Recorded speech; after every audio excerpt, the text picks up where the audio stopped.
welcome to the worst idea of all time, season 5. Oh, where's my notebook? Oh, there it is. I've got it. I've got everything I need. I got my friend Guy. Do you know who put that notebook there? You did. Yeah, that's right. Fucking legend. We've just watched Emmanuelle's Revenge, one of the 7 made-for-television French softcore pornographies. My immediate question is, who is Emmanuelle taking revenge on in this film? Well, it's a good question. It's more like there's revenge and Emmanuelle is involved, but it's not necessarily Emmanuelle's revenge. It's actually the revenge of Salome or Salome or whatever that woman's name is. It's Charlemagne, as in Timothy, but mispronounced in various different ways by George Lazenby, who we discover in this installment is his character is called Mario, and he is French. He is French, obviously. So it's crazy to me that he wouldn't be able to pronounce Charlemagne and instead insists on calling her Chalami or Chalami. George Lazenby is an Australian born and raised model turned actor who I believe was British later in life, and at no point does he adopt a French accent, but he is indeed a he's not just a Frenchman, everyone. Mario in the Emmanuelle series fights for the British Army. He's some sort of intelligence officer. He's a spy, and if you're worried that we didn't get any World War II flashbacks in Emmanuelle's Revenge, rest easy, knowing we spent the final third of the movie in the year, I'm going to guess, 1943. Yeah. And George Lazenby's Mario is he's been called up for an important spy job by Eisenhower.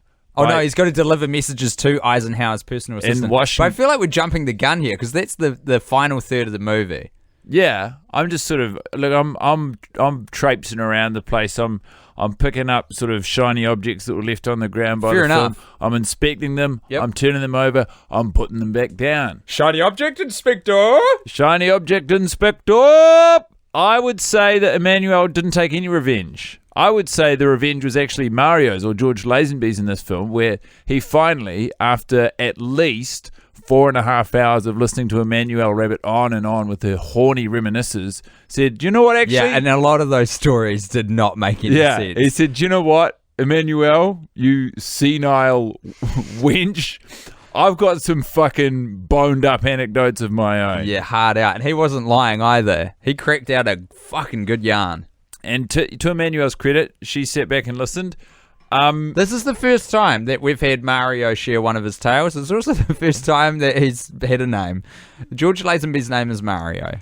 As he had a I immediately knew that we were going to experience something special from Lazenby in this movie, because very early on, Emmanuelle says something fairly innocuous, like, "Oh yes, I've had champagne before," and he says, "Oh, you're impossible. You're impossible."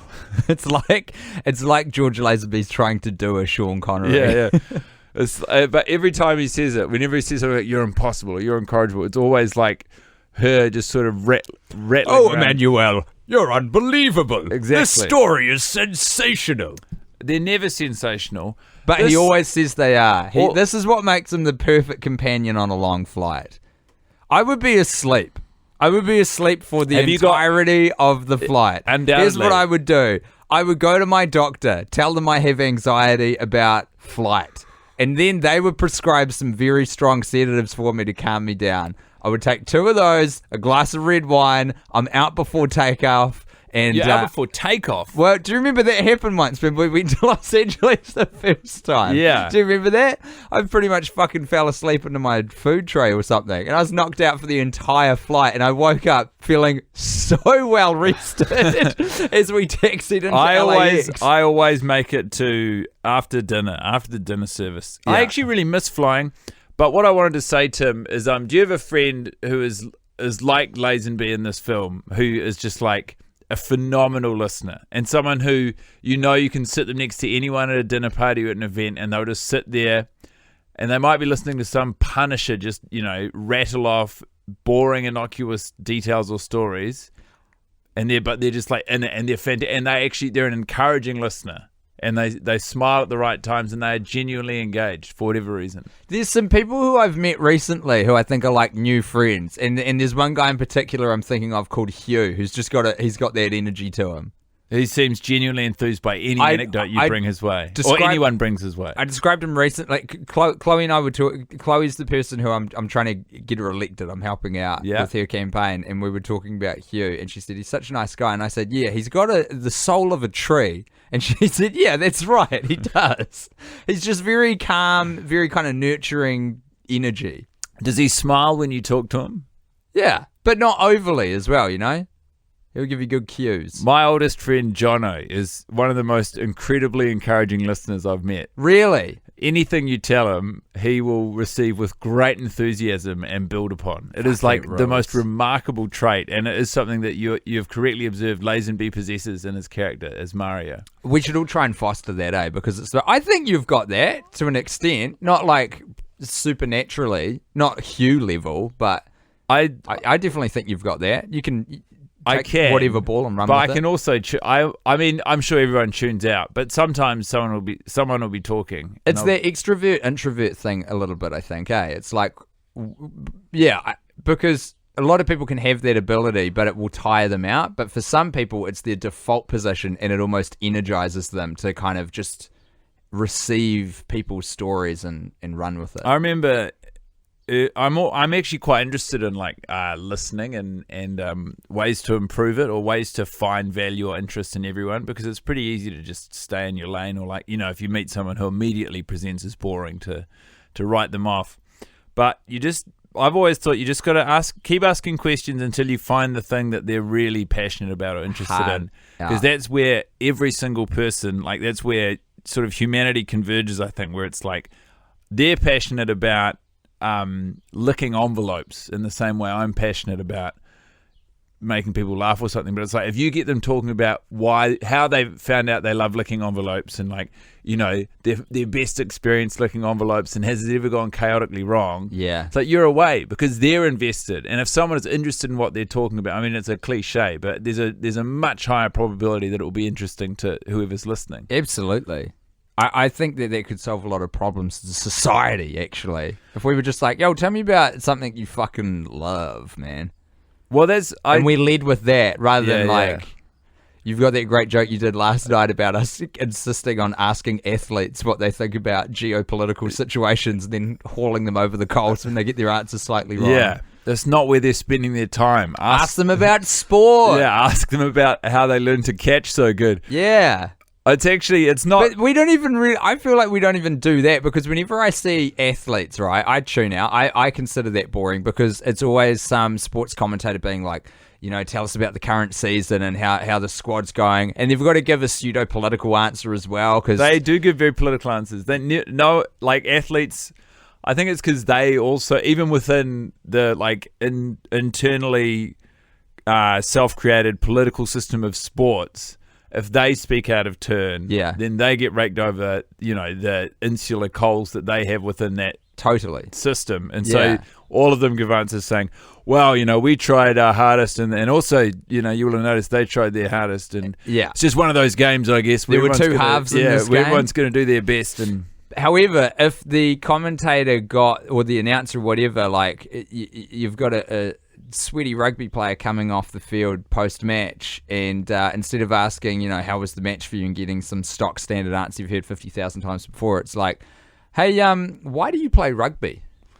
That's a great one, isn't it? Why do you play? Why are you doing this? Why are you doing this? Imagine that. World Cup. It's not like the final or anything, but it's a pool game. We're in pool play. They've won narrowly. Say like, I don't know, a try got converted at the end for the win. It's like it was a squeaker. It was a squeaker. And then so someone who like didn't contribute any points on the board, gets asked by the commentator, just like, hey, congratulations. Why are you doing this? And they're like, what do you mean? You're like, why are you playing rugby? Well, it's my job. It's But why is it your job? Why did you decide to play rugby? We need to broaden the scope of questions that we're asking. I guess not just our athletes, but one another. we just get trapped in these cycles of like, because everyone is experiencing this year more than ever. Everyone is experiencing the same thing, and so how are you is a much bigger question than it traditionally was. Well, it's also kind of redundant in New Zealand because everyone's default answer would be not bad, which is hilarious because we can't even say good. We're not. It's not even that we're lying, which we are. It's also that we have to say not bad, which actually makes it less of a lie. I actually rise to any how are you. And I nearly always give the person much, much more depth and response than they ask for. That's good. I cannot help myself but do it. Oh, really? If like it's not something you're engineering. It's like it's anyone up to the level of peripheral friend. Yeah. And sometimes I go to a cafe near my house, and I was buying a sandwich from this cafe, and the woman said, "Oh, how are you?" And I was, in whatever frame of mind I was in that morning, I was like, well, I feel like I'm on the upswing, but it's just been a really brutal couple of weeks. And this poor woman is like... I do feel for her in this story, even like, you're telling of it. She's like, I'm just doing my fucking very courtesy, Literally have to ask you. But we had a good conversation, and at the end of it, she gave me a donut and said, hey, this might help cheer you up. That fucking rules. I feel like you'd be able to vibe it. Not everyone can, Yeah. Because what you can do is you can throw out that like a slightly longer answer and you can still normal. pull back within it. You can pull back. Yeah. But some people, I often find on hallucinogens, when you transition from a group, you hang out with people who are also on hallucinogens to like a wider group of people. Some of them who haven't been with you the whole time or who aren't on hallucinogens. Are you thinking back to that time, that party like a few months ago in my backyard? There is an instance of this, but it's broader than that. I've experienced it a few times, and all of a sudden you're talking to someone who's not on the same trip as you, and I'm like the oscillation in my mind of how much is too much information to share. Like finding the balance. It doesn't always happen, but sometimes I'm like, am I talking too much about my experience or not enough? This is why not everyone. This is why everyone who kind of can safely should be doing psychedelics, because it builds so much empathy in you. You're you're just like obsessed with making sure that the other people around you are sweet ass. That's part of it, and another part of it is just the throes of euphoria while everything around you, the concept of it collapses, and it becomes very hilarious that we abide it every minute of every day. Otherwise, it's a really good time. Drugs, try them. I wrote some notes. Did you catch my set last night? I didn't see the start of it. That was essentially... Oh, you've already seen me do that joke, but it was... I've got a very pro-drug bit that I'm trying to get on TV at the moment. I don't think it's going to fly. Do you know what you can do, though? What? Is they could say, no, we can't have that. And you say, okay. And then you can just do it. Yeah. It's, it's tricky. It's tricky. I'm wearing a lot of hats. She found a scarf in a toilet. Yeah, what do you think about that? I think I'm not into that. I'm against. For context, Emmanuelle and Lazenby are talking, and you feel the momentum shift in the storyteller, and it's like this is where Lazenby's putting his hand up to say, "I've got anecdotes too," and Emmanuelle says, "Excuse me." So she didn't just find this out in the world in one of the 7 continents which she insists upon visiting. She found it in an aeroplane toilet. Yeah, that's disgusting. First class, to be fair. Well, we don't know where she went to do her dirty deeds. If you're flying first class, I think you're going to the first class toilet. Yeah, I don't think many people from that's not the way that works. I don't think we've talked about this much yet as well, but the first class that's depicted in the Emmanuelle made-for-TV films, which all came out in 1993. All 7 of them. And by the way, we went to Africa in this film. I am convinced that for 7 films, we will visit the 7 continents of the world. And that Where have we gone? Asia, Africa, Europe. America. We've almost ticked it. When were we in America? North today? America. He was in a hotel in Washington. That's true. Asia, Africa, North America. Have we been to South America? We've been to Brazil at some point. Yeah. Oh, but was that in the TV movies though? I think that was in the before prior that, ones. We've not been to Australasia, we've not been to South America, and we've not been to Antarctica. They better get their cute little butts to Oceania/Australasia, or I'm going to be furious. What I was saying, I'm tired of this erasure of New Zealand from the Emmanuelle. They'll probably go to Australia. They'll probably and that's okay too. Fuck in front of some kangaroos or something. the first class that they have in these kangaroos planes. are just fumbling around with their cocks with their hand in their pouch. I've never seen a kangaroo, mate. It must be quite a sight to behold. Never seen a kangaroo jerk it either. Are they able? Well, there's very few animals that can masturbate like we can. Really? Well, I don't know. I know that. I don't know. I just made that up. There's that unrelenting piece of trivia that always circulates, which is humans and dolphins are the only mammals that have sex. I've never believed that. I struggle to as well. It cannot be true. But like, think of that viral video. I think we might have spoken about on this of the frog jerking it, the monkey jerking it with a frog. Yes. Sorry. That pause you heard was me coming in my trousers. It was a coffee burp. Both equally disgusting. Simultaneously.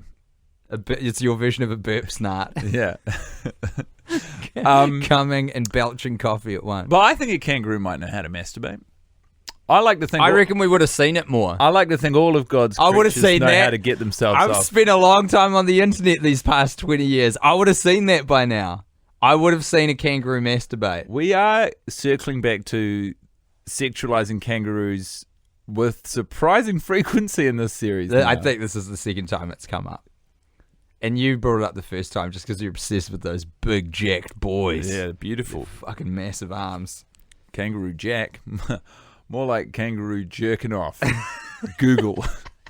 Hey, Bixby, show me a kangaroo masturbating. If you found a scarf that was made of silk in a first-class airline toilet, would you take it? Would you wear it? Would you put that on your naked skin? No, I would leave it. There's an episode of Oprah Winfrey that really stayed with me where she talks about poo particles. Did she have a doctor on it? She did. I can't remember. Did he talk about one. stool health?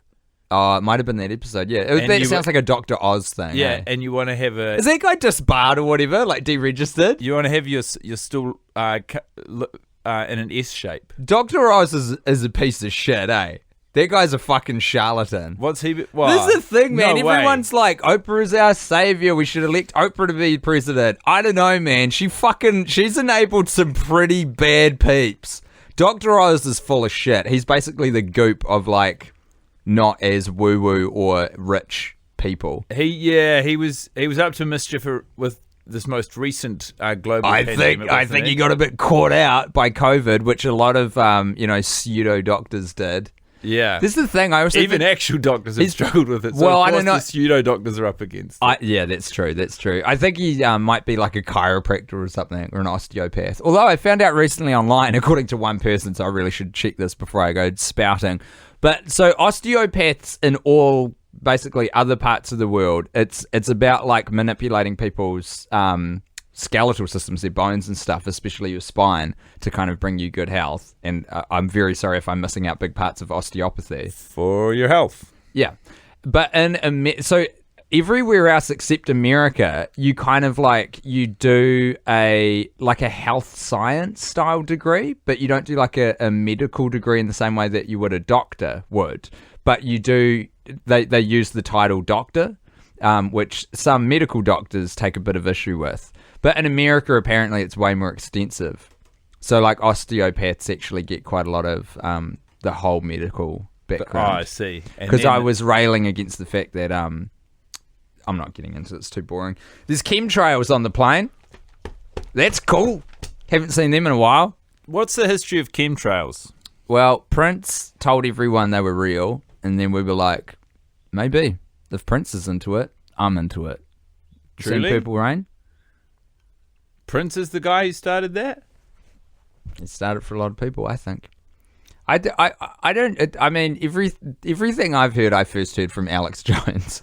All of this kind of stuff. So I don't think he necessarily made it up, but I think he found it as a very obscure theory, I assume, and then boomed it out in like the early 2000s. Is Alex Jones still broadcasting? I think he is, man. I think he might be facing a bit of legal trouble with this.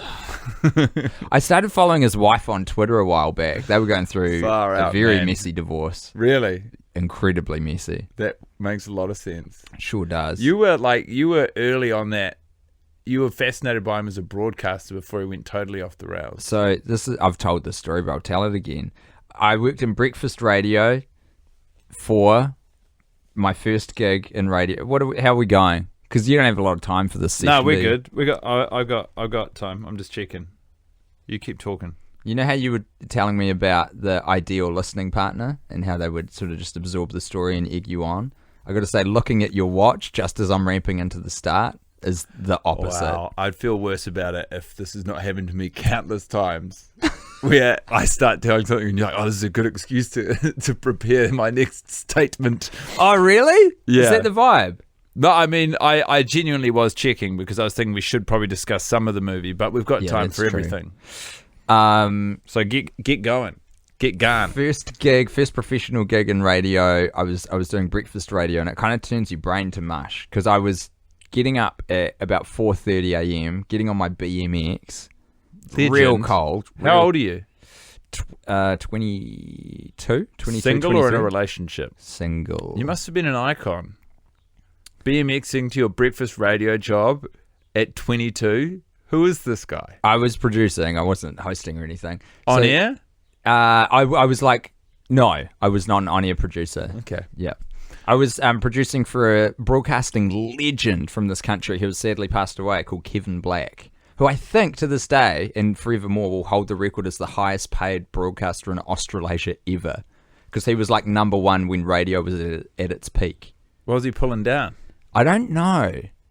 I think I'm gonna guess like close to $500,000, and that's like the figure, not adjusted for inflation. And this would have been in the 90s. Yeah, it's a lot of money. Did he wear a lot of jewelry?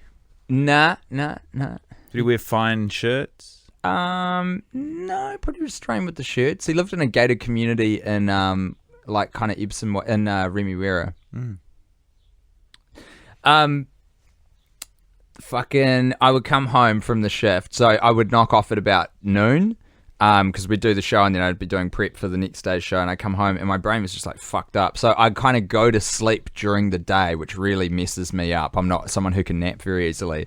Listening to Alex Jones to like drift off to, and then that's a crazy choice. This is a very passionate orator. And then a lot of times I would do like open mics at night. It was fucked up, man. So my hours were all over the shop. My brain was turning to mush in the way that I was like unwinding after a day was listening to vintage Alex Jones broadcasts. So many miles from the sort of very trendy lad about town who I was imagining as you peeled off to on their producing role. It was a horror BMX. show. Yeah. It was an absolute horror show. You were living in a nightmare. And then got made redundant after seeing the year out. We all got made redundant because that was the GFC. Global Financial Crisis got us. So this movie is set in Africa initially. Yes. It's not anything to do with Emmanuelle or Mario. It's told, as always, in very confusing flashback.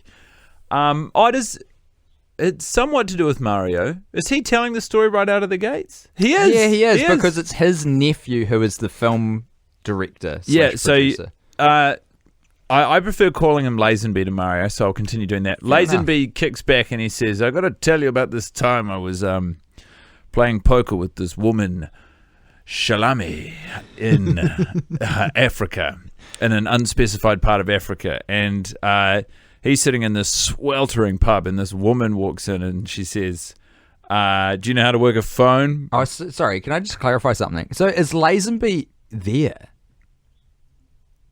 Yeah. He's in that bar. I don't think he's... What? So he's telling his nephew's anecdote? No, because he doesn't meet the nephew till a little bit after. He's telling his story. He's in the bar. Because remember... He's in the bar. Because she comes in and she says to the barkeep, she says, do you know how to work a phone? Yes. Book me a first-class ticket to New York tomorrow. Yes. And bring me a beer. Yes. Very cool. Incredibly cool. And then she sits down. She says to Lazenby, he says, you're going to go? I don't want you to go. She says, I'm going to go. That's right. One last game of poker.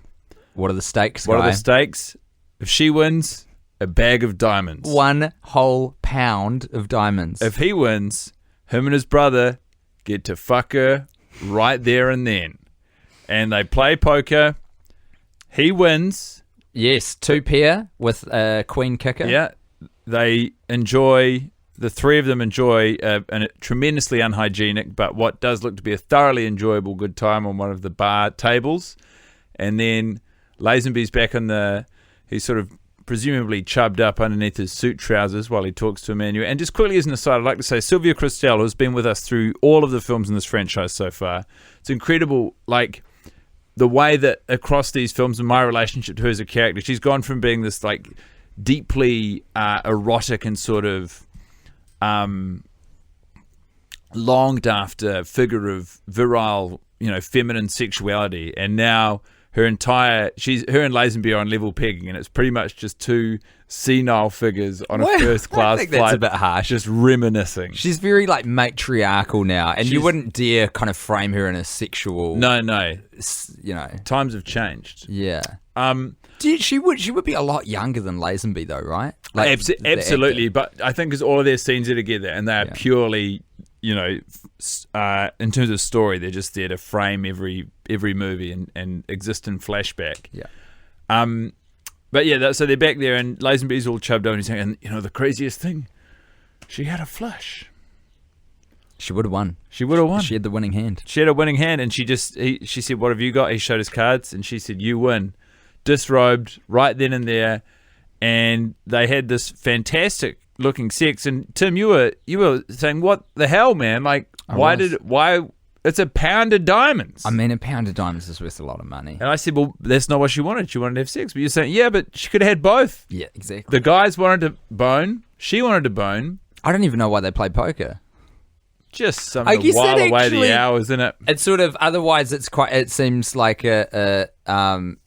like paying for sex using diamonds, but if you use sort of the mechanism of a poker game, it kind of makes it a bit more interesting and obfuscates that.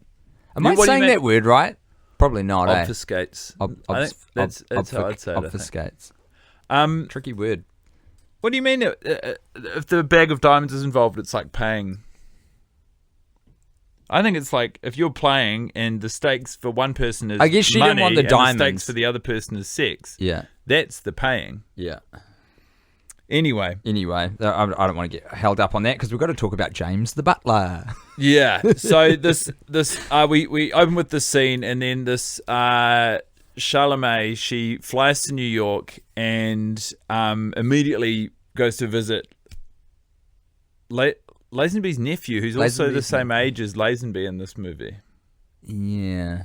But that can happen. Yeah. Families are different. She walks into this advertising agency or this set. It's actually he's an ad director who's directing his first film, and there's this very cool guy sitting there with glasses on. He doesn't at that stage though. This is the thing. He has a transition. So initially, he is a furious little fuckboy. He's like a little frustrated virgin man. And he doesn't have glasses on. He gets cooler later and they put glasses on him. But initially he's just like this little ball of pent-up sexual energy. Yeah, he's a cuckold. 2 consecutive scenes this guy loves. He tries his hardest to bed Charlemagne, and she's like, nah, you're a little rich boy. You're a little spoiled rich boy. She like tells him this to his face. And he's like, what is happening? What is this? How dare you speak to me like this? And she's like, nah, you're a little rich bitch. And then, fuck, it's so good. So this film director, James, has a butler. This is how rich he is. Yeah. The butler is I would say, septuagenarian named, what's the butler's name? I wrote it down, I think. It doesn't matter. Oh, no, maybe the butler's James, actually. Fuck, I don't know. Yeah, the butler's James and the other guy's Stephen. Oh, I'm sorry. Yeah, so Steve. So anyway, the butler, and this happens so frequently. The help, because all of the characters in these movies are wealthy, and they always have some sort of service person at their side. Yeah, and so here's a movie director who has a butler dressed in like butler tails. So it's very class oriented, on set at all times. I guess it makes it easy to like subvert class expectations and stuff. And the butler watches as Stephen, this young rich boy, gets like fucked up, absolutely rejected. Face. And then they go, so Charlemagne, this absolute goddess who is pursuing eventually a modeling career through the acting avenues of advertising and movies. So she's called this rich man a fuckboy to his face, and then she and the butler go to a different room, and the 70-something-year-old butler just absolutely goes to town on her vagine. It is pretty. I mean, they seem to be enjoying it, but it's pretty nice. He's sort of like so a pig funny. in a trough. He's got his head between her funny. legs, and he's pretty much just going, I am not a crook. and yeah, exactly. And meanwhile, Stephen is watching from behind some sort of very thinly veiled curtain, and it's really, he's going, this is incredible. What's happening here? And there's this crazy scene where the butler offers Charlemagne, while he's having sex with her from behind, a beer. Fuck yeah, dude. And Charlemagne says, yes, salami without a bear is like a joke without an ending. And then the butler's like, okay, we got a bit of a riff going here. I'm going to get on this train. And while still mid-coitus, he says, or a slice of melon without port wine. And then Stephen's like, okay, I'm going to reveal myself in the shadows because this is a riff I'm not going to miss. And he steps into frame in the light while they're having sex and says, or an ad agency without clients. And they just keep fucking. They kind of ignore his offer. And he's like, I've got more. And he goes, a film without a star. And again, they ignore him. And then he's furious. And he says, a butler without a master. He is bombing, and then he starts taking swipes at the audience. It was absolutely bizarre. There's a lot of bizarre moments in this movie, but let me say this. This movie is, without question, the best Emmanuelle we've seen. Why? Since probably like after the first two. Why? I'll tell you why. Firstly, because of that. I loved the fact that Charlemagne, who was, cast as this object of everyone's affection. She is the de facto Emmanuelle for the first act of this film.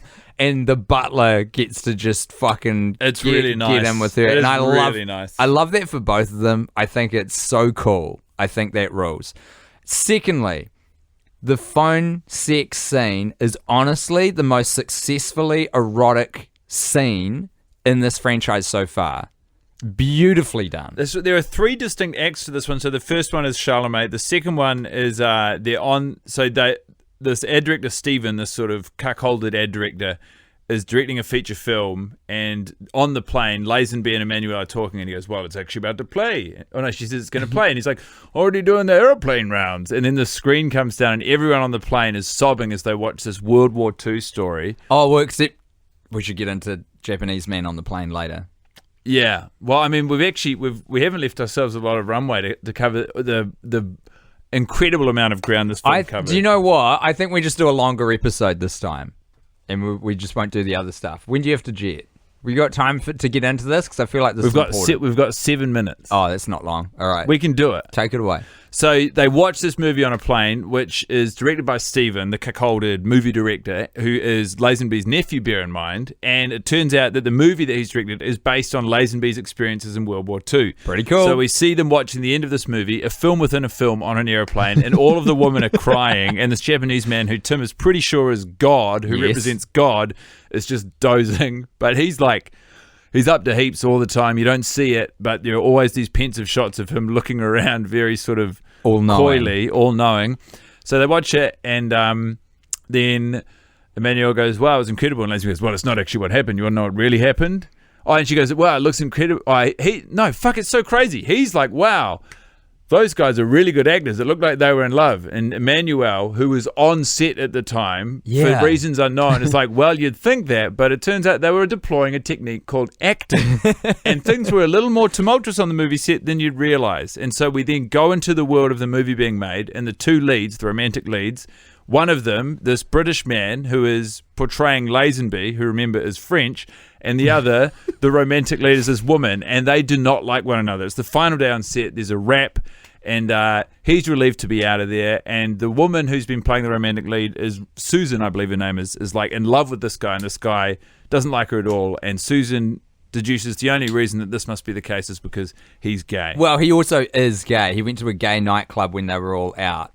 And there are a few things suggesting that might be the case. But undeterred, he says at the rap party to Emmanuelle, he says, "Oh, well, I'm glad this is over. Now I'm going to go do a really cool movie in Mexico." Yeah. And then Emmanuelle says, "So we followed him to Mexico." Yeah, secretly. They booked rooms in the same hotel that he was staying at without telling him. Emmanuelle and Susan. And then Susan was like, you know what I'm going to do? I'm going to kick the wheels on this theory that he's gay. Now, what Guy has also felt, and he's doing a great job, I will add, but I just remembered that also the reason Emmanuelle is there is because Emmanuelle knew the mother of the actor, and she died for some reason. Yes. Which was tragic, but she suspected that her son might be gay, and she wasn't very happy about it. So for some reason, that means Emmanuelle has to follow up on this lead. That's right. So Emmanuelle is a massive homophobe towards men. She is totally open to all sorts of different sexual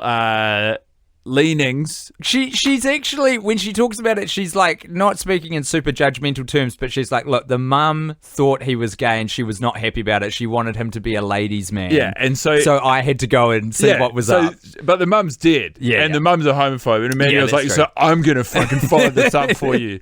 I better carry on this bigotry. And so her and Susan follow this actor to his hotel in Mexico. They stay in a different room, and Emmanuelle's bought a variety of crazy wigs and ordinary underpants. She's so fun. And Susan, who really wants to have sex with this guy, disguises herself Amanda Bynes and She's the Man style as a fella and traces him to a bar, shows up, starts necking tequila at the bar. I did say before the sequence kicked off, I said it'd be so cool if they dressed her up in men's clothing and taped her tits down. And they did. They did exactly that. She starts necking tequila.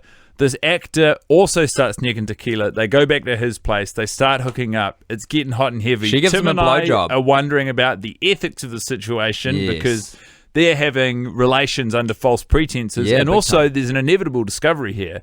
If this continues to its logical endpoint, he's going to find out at some point, and yay, verily, he does. And how does he respond? With hysterical laughter. She's put 2 mandarins and a banana down her underpants, and when he discovers that, he is struck with the comedy of the situation and overcome with They lust. have bed-shaking coitus, an explosive orgasm to the sound of a thunderstorm, and afterwards they take out the mandarins, they look at them, they look at each other, they laugh maniacally, and they gobble them down. No harm done! So listen, now we're in Act 3, World War II. How did they put this movie together? I don't know. The only thing gluing these stories together is Lazenby and Sylvia Christel on an aeroplane just swapping tall tales. I'm going to we'll run out of time if I try and string, because I can't remember how it all strings together. Just outline the joys of the phone sex. So there is a beautiful relationship. So there's a guy. It's not Lazenby. It is Lazenby. It's Lazenby. It's young Lazenby. Young Lazenby is an officer of the French, either intelligence or military. He's been posted community. up somewhere away from his wife. He has. He's got orders to pack his bags and go. So wife and he have sex. He leaves.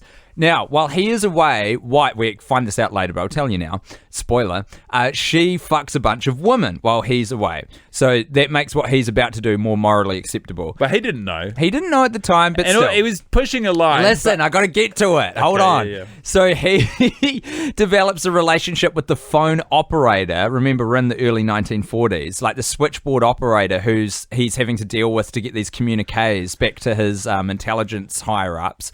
And they sort of have this very flirtatious relationship on the phone, which eventually leads to a phenomenally well done scene where they have a bit of phone sex, where she says, look, this is highly inappropriate, I'm very embarrassed, but when we had to use your services to translate a French message the other day, and I heard you speaking French, it made me feel certain feelings, and she says, am I going too far? He says, no, it's quite fine.